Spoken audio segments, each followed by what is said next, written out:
Okay, so I'm glad I only decided to do the second cut because I was messing up like hell. So I'm gonna start doing this more often. These are comic reviews of like a single comic. I'll try not to do like issue one, then issue two, then issue three. No, it'll be all like 7 issues of this series, or in this case, 3 issues of that series. No, whatever is collected in the volume one, or whatever is collected in the or mini series. Some of these will be mini series. Most of them have been, and I think all of them will be. Um, but the reason why I'm trying to do this is because most of my comic reviews, actually all of them, like I would say at least 99%, at the very least 98%, have been library books I get. And that's kind of like jarring to some of you guys who might like get me books or whatever. So I'm gonna try doing reviews of not just books that I get from the library, but books I own myself. Um, Now, I'm not going to be doing books for every single book I own. I probably will. I want to get back into the swing of things, go back to the library. I'll probably be doing just normal stuff. But I also want to get daily uploads for at least like 10 days straight. So on my if you're on my subscription feed or on my channel name, it goes 10, 9, 8, 7, 6. Countdown. Now, the last one was the Morbius one. I did not get the best. I get the most reviews. I got no comments, no likes. I don't think anyone watched it. I think the views were just from me, just trying to edit a video and like editing title and then putting tags in to try and get more views. I understand that comic calls are the thing that you guys are the most, you guys watch the most. You guys are, you guys comment most, like that's my most popular stuff on my channel. So I got super distracted apparently. Just did not think of anything. Could not think of words at that point. And Jesus, I'm doing it again. I'm doing like the thing where you just say like things that don't make sense. Anyways, so comment calls. Those are the things that are the most popular on my channel, and everything else is just kind of like there. Comic reviews are coming a close second. But everything else is just kind of like there. But although short. And it's just that one comic review I didn't get a whole lot of views. And then there was also, the parts, like parts 1 through 3 of my Christmas haul got no views, which I didn't mind because I showed it all I showed everything I got in the month of December, in my December haul, which you guys saw, and you guys commented on. One of you guys, but I consider one of you guys to be all you guys, because I don't get a whole lot of comments. So even one comment for me is like hitting a gold mine, honestly. And not just a comment that's like, great vid. Like, I understand that sometimes you guys don't know what to comment. Hey, I'm the same way. I'm the same exact way where I'm like, what do I comment? Like, and I never comment. I was going to try to put December, not January. It would stupid. And next year, or next month, or this month rather, I'm going to remember to put 2023 from now on. Well, from now on. From now until December. But yes, let's get right into the comic calls. Let's get right into the review. So 3 minutes, 3 minutes 30. So I was saying like how it's comments. Yeah, one comment for me is like getting a gold mine, honestly. And I know you guys sometimes just probably will watch the video, but you don't want to comment. Like I'll show off a comic that you guys haven't ever heard of, and just say the same thing like, oh, why is it on my list? That's probably for some of you guys. That's probably not like what you would like. Can't consider that be a waste of time or a waste of effort or whatever. And I understand that, but I would like to get some comments like this video, like say, hey, check out that book, even something simple like that.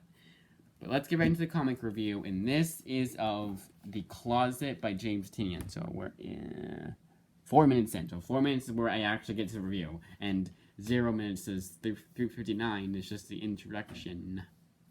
My cat went into the office room. I know exactly where he's going. He's going to the chair. I like chairs. But anyways, The Closet by James Tynion, issues 1 through 3, collecting all of it. And this is a review, so I know I'm already making it sound like it's a comic call here over here, so it's a little better. Now, this is a series that... Can I push this a little bit? I want the iPad to fall. There we go, perfect. Alright. So, this is by James Tynion, and it's a horror comic. And when I hear James Tynion horror, I think of something that's killing children. So, throughout this 3-issue miniseries, that was the main connection I was making. Now, what is the closet about? The closet is about a monster in the closet, and a kid is scared of it. You know, one of those kinds of comics, but it's mature audiences, so it's not like a kiddie book, clearly. But I would say it's a soft. I'm gonna go by movie ratings. It's a soft R. It's just the language and some horror, and they would probably rate it R for the horror, because after The Conjuring, I swear every R-rated movie from James Wan was rated R, just the horror elements, and it wasn't even like it's like why rate a movie R just because of how scary it is. Like there's so many PG, like Insidious, I would say it's scarier than Conjuring 2. I swear to God, like James Wan was in had a deep connection, like a connection with MPAA. So like whatever rating he wanted, no matter what, he got it. Like if it was PG, but he wanted R, he got R no matter what. Like he didn't have to change anything or make anything stronger.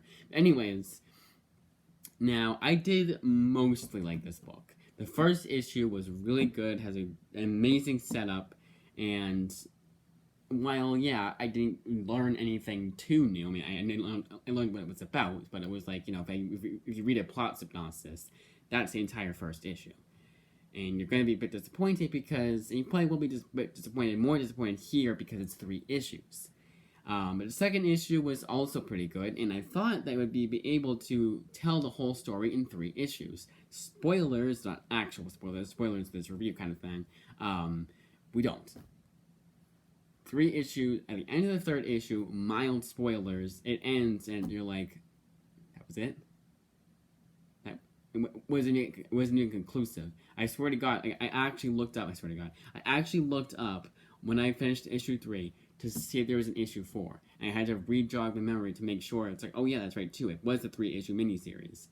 I'm hoping we get to the closet too, because we need a conclusion. Now, why did I say at the end of issue 2 I thought it would end at issue 3 just fine? Well, I think of this 3-issue miniseries, at least, and it was when I was showing off on the comic hall too, because I was always was like very skeptical about it. Like, how can you tell an entire story in 3 issues? And then when I was showing off issue 3, I thought of things this way: movies, TV shows, and even comics, well, mostly movies, have a 3-act structure, and that's the entire movie. Like, no matter what movie you make, you usually have a 3-act structure. And I thought that's what this book would do. It'd be kind of like a movie, but in comic form. And I'm not the kind of guy who cares about that. Like, I've heard the phrase Netflix pitch be thrown around a lot as of late. And maybe it's because I haven't noticed it yet. But that's one of those criticisms I'm very confused about. Like, who cares? But I also understand the criticism behind it. It's kind of like you have all the Netflix. It's like you obviously are writing this for Netflix. You want this comic book to be picked up for Netflix, and that's your main goal. Not to tell a story, but to get it picked up for Netflix. So I'm still like, yeah, I mean, you can still tell a good story. I'm able to tell. But this is like a movie. It feels like a movie. Well, until the ending at least. And that's what I thought it would be. At the end of issue, the way on the issue, this is mostly a spoiler-free review, mostly.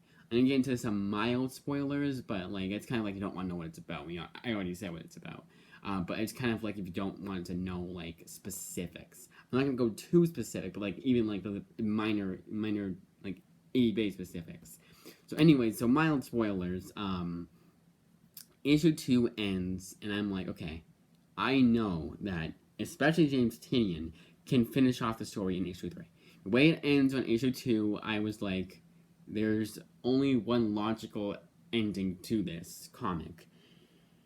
Then issue 3 comes around, and I honestly, I should probably just check issue 2 to make sure it ended the way I thought it ended. I'm pretty sure it did. But issue 3 starts out, and I'm like, okay, what? Like, start out, not end, starts. I'm like, what? And I imagine maybe it was like the character's imagination or something like that. You know, without giving too much away. Maybe it was. Maybe I just read it wrong. Whatever. I don't know. But it was weird. But then issue 3 continues, and I'm like, something's not right here. So we're not going to be ending this comic at the end of this issue, are we? And we don't.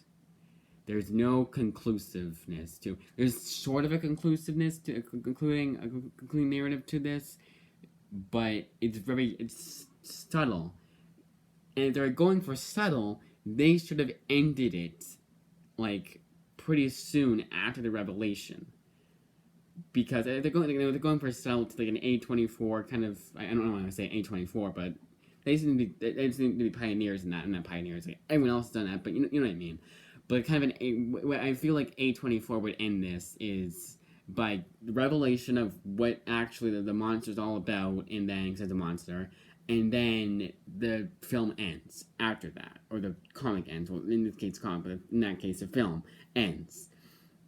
If they were going for that, they shouldn't have kept the issue going, or they should have ended the issue like with everything making that revelation make sense, even further establishing, yes, this is what was going on. Again, I'm trying so hard not to give anything away, because I do kind of recommend this comic. If you don't, so I'll keep going, but I'll do my conclusive statement after. But again, if they ended it right after that, like right after Revelation, and then they make sense of Revelation, and they end it right there, subtle ending, ambiguous, that'd be great. But they continue to go on, and then they kind of do this thing where maybe you could make the argument that it is still what I wanted out of the ending, but I would argue with that. It's not. So now, as my conclusive statements, I went through the good, the bad, and the ugly. So the good, again, the artwork is pretty good too. I'll show the artwork here in the first issue, so you don't get too much of a spoiler. So the artwork is like this. And one major, besides something that's killing the children, another connection I made was witches. Especially the way the father is portrayed. It reminded me a lot of the father in Witches. Maybe the father in Witches is a little bit nicer than the father here, but like only a smidgen so. They're both characters are extremely flawed. The one in the closet and the one in Witches. So if you enjoyed the Witches, you'll probably enjoy this. Just, kind of a disappointing ending for the closet and Witches too, honestly. Both the closet and Witches have the same kind of ending. Don't actually end. It's ambiguous, and Witches had a more conclusive ending, but this one is like even less so. But anyways, the good, artwork is really good. The story flows really well. I was never bored. It gets a little bit dialogue heavy, but then they treat you with some like atmospheric horror elements, and you're like, okay, there we go. So I would never say I was truly bored with this comic. And the characters are unlikable, but they're supposed to be, and they want to change. They're not the kind of characters that are told douchebags, and they go, I'm not going to change them. And it's not the way they're portrayed. They're portrayed as flawed, extremely flawed characters. But they strive for change. That's one of the themes of this comic is change. And he actually here it makes a lot of sense the more I think about it. But again, the bad, it doesn't have an ending. That's the one major downside, honestly. I would still give this comic a 6 out of 10. I give this comic a 6 out of 10, a solid 6 out of 10. Nowhere higher, nowhere lower, nowhere higher.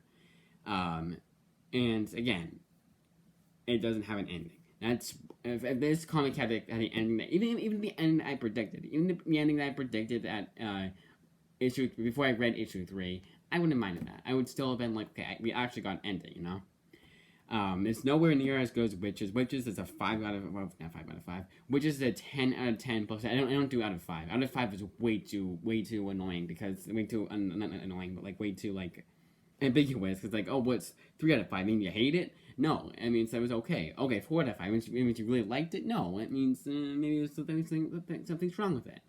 Maybe this is like do a lot of good reads, and when a comic gets a 3 out of 5, it's usually a terrible comic.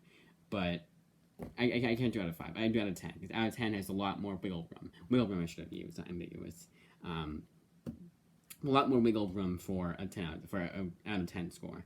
But I would give this a 6 out of 10. I recommend.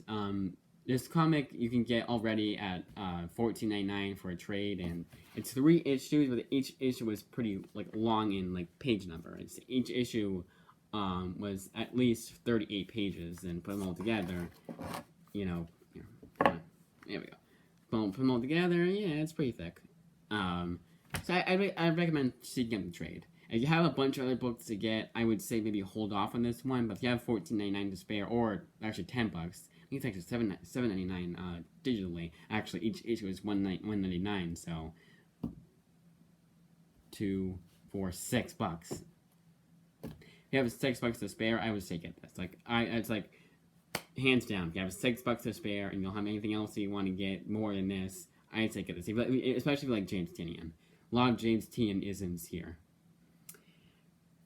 That's about it. I recommend to this comic. It's kind of didn't end the way it wanted to end, but I'm hoping that means we get a volume 2. Because why wouldn't we?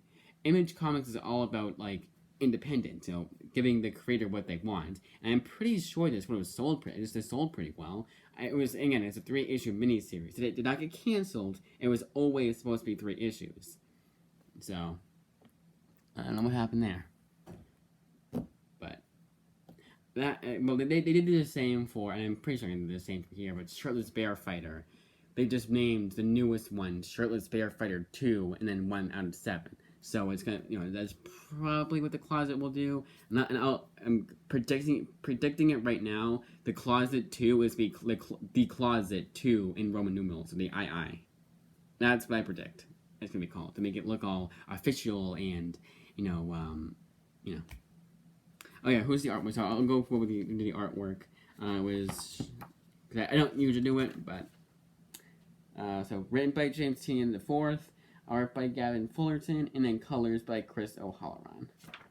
And everyone else is edited, letters, other stuff doesn't matter as much. It matters as much to you, I'll do this too. If it matters, you want to know everyone who did this comic, who was involved in the comic, making this comic. There you go. That's it. I think that's what else I had to say. I don't want this guy to run out of storage. I'm using the iPad, and this guy is not good with storage. It's good at holding storage. They have so many comics downloaded on here. I know, I should read them and then delete them, but I forget to delete them after.